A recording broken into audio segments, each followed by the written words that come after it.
Bonjour, bonsoir tout le monde, mesdames et messieurs. Un petit format un peu plus posé, un petit peu comme je faisais à l'ancienne. On va discuter cette fois-ci d'une série, de la critique de la saison 2 de The Witcher, sortie sur Netflix en exclusivité.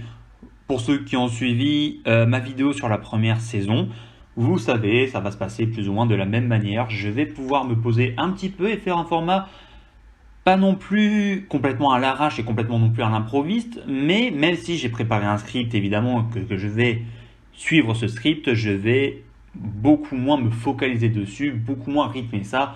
Je vais faire le tout d'une traite, si possible d'une traite. Et voilà, comme pour la saison 1, comme pour ma critique de la saison 1, il n'y aura très peu, voire même qu'une seule image en fait, donc forcément à la limite d'un podcast audio, donc posez-vous, faites autre chose à côté et écoutez-moi parler durant quelques minutes. Je ne sais pas combien de temps ça va prendre. Sachez juste que sur mon script de base, il y a exactement 851 mots décrits, ce qui fait à peu près 2 pages. Donc très bien, The Witcher saison 2, c'est sorti le 17, j'ai même envie de dire The Witcher saison 2. En fait, bonne année à tous, hein. Je vous l'ai pas dit, bonne année à tous, bonne année 2022, plein de bonnes choses, c'est tout ce que je vous souhaite. Même si j'ai envie de te dire, je vous souhaite plein de bonnes choses tous les jours, le plus possible, et pas seulement pour la nouvelle année. Plein de bonnes choses dans vos vies, mais c'est vrai que bon, le 1er janvier, c'est l'occasion idéale de vous le rappeler. On reprend et c'est parti pour de vrai. The Witcher saison 2, c'est sorti le 17 septembre, plutôt décembre, le 17 décembre 2021 sur Netflix, c'est produit par Netflix, c'est la suite de la première saison des aventures de Gérald de Rive. Là où la série reprenait grosso modo les événements des 2 premiers tomes dans la saison 1, cette nouvelle saison et ses 8 épisodes sont censés suivre les événements des tomes 3 et 4. Et si je dis censé, ce n'est pas pour rien. Bien évidemment, si vous n'avez pas vu la première saison ou si vous n'avez pas lu les 2 premiers livres, vous pouvez passer votre chemin, il y a trop de risques de spoil dans cette vidéo.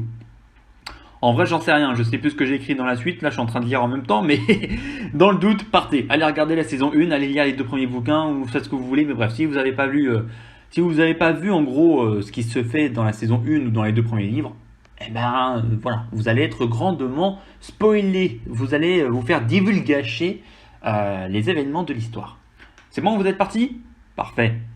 Après avoir retrouvé Ciri, son enfant surprise, Geralt l'amène à Kaer Morhen dans le but de lui apprendre à se défendre contre les menaces qui planent sur elle. Et oui, en plus d'être la prétendante du trône de Cintra, dont le royaume a cédé sous Nilfgaard, Ciri possède une particularité qui fera d'elle un personnage convoité par à peu près tout le monde. Monstre, roi, entité magique, le l'oncle de la tante du voisin de mon chien, absolument tout le monde. Ciri sera formée par Geralt à l'art des sorceleurs, tout en étant accompagnée par plusieurs autres personnages.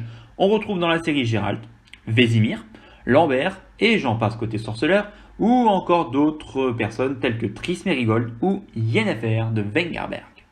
Le problème que moi j'ai pointé avec la première saison dont je vous avais fait part dans ma critique de la première saison justement, c'était l'incohérence au niveau de la chronologie où l'on voyait certains éléments justement des nouvelles, puisque les saisons 1 et 2 étaient plus des nouvelles que de vraies histoires. Pour rappel, les nouvelles ce sont des histoires assez courtes. Bref, on voyait certains éléments de ces nouvelles racontés dans un ordre différent que ce qu'on avait dans les livres, ce qui pouvait déstabiliser en fait tout simplement le spectateur qui avait déjà pu lire les 2 livres, ce qui était le cas pour moi.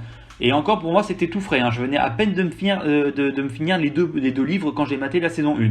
Cependant, on pouvait tout de même saluer la volonté de la part de Netflix de garder une ligne directrice fidèle, plus ou moins fidèle à l'œuvre originale.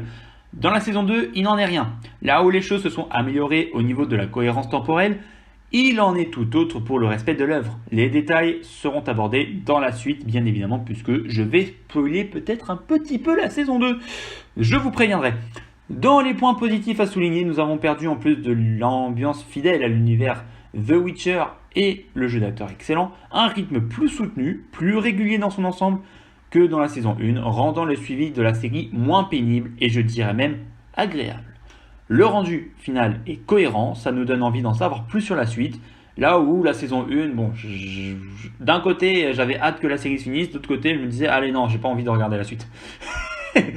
Il y a toujours une multiplication des scénarios, donc comme on avait dans la saison 1 avec la timeline de Geralt, avec la timeline de Ciri, avec la timeline de Yen également. Ici, on a la timeline de Geralt, de Yen, ou même de Tissaia de Vries par exemple, mais le tout est mieux ficelé, mieux amené, et cela aide grandement à vivre une meilleure expérience dans cette saison 2 de The Witcher. Concrètement, que retenir de cette saison? Que retenir de la saison 2 de The Witcher? Que la péri se permet des... Non. J'en ai marre, arrêtez-moi, j'en peux plus. C'est la 3e vidéo que je tourne ce soir, ou la 4e, je sais plus. Que la série se permet des libertés scénaristiques qui, même si cela paraît déroutant au début, nous permet d'avoir par la suite quelque chose qui tente de se montrer plus original. Et on peut saluer tout simplement la prise de risque de la série, qu'on aime ou qu'on n'aime pas. Au moins, ils tentent de faire quelque chose, ils tentent de dévier de la ligne directrice, c'est complètement assumé, mais pourquoi pas, notamment avec l'histoire de Voletmir qui ne me dit rien du tout, ni dans le tome 3, ni dans le tome 4, ni jamais en fait. L'ambiance reste fidèle à la saga, le jeu d'acteur est bon et le côté technique est tout simplement incroyable, mais ça, je ne vous apprends rien. Les novices ayant découvert The Witcher avec la saison 1 apprécieront les améliorations, tandis que les connaisseurs pourront également ne pas rechigner l'effort sur l'effort quant à l'écriture, au personnage ou à l'ambiance. Une saison 2 globalement bien plus réussie que la saison 1, même si, et là on entre dans les spoils. On entre dans les spoils et en soi, je n'ai pas envie de m'attarder sur la partie spoil, étant donné qu'il n'y a pas réellement de fin sur cette saison 2 de The Witcher. Et bien évidemment, il y aura une suite, mais là où la suite de la saison 1 était vraiment une fin, une fin logique, Geralt et Ciri se retrouvent pas terminés. Là, la saison 2, c'est la fin, mais c'est pas vraiment la fin non plus. Voilà, tu sais qu'il y aura une suite. Mais bref, là on est dans les spoils, dans les spoils de la saison 2. La série s'arrête pour moi à un moment charnière où Geralt confie Ciri à Yennefer pour qu'elle le forme à la magie. Comme dans le livre entre autres, où Yennefer souhaitait conduire Ciri pour se former à la magie.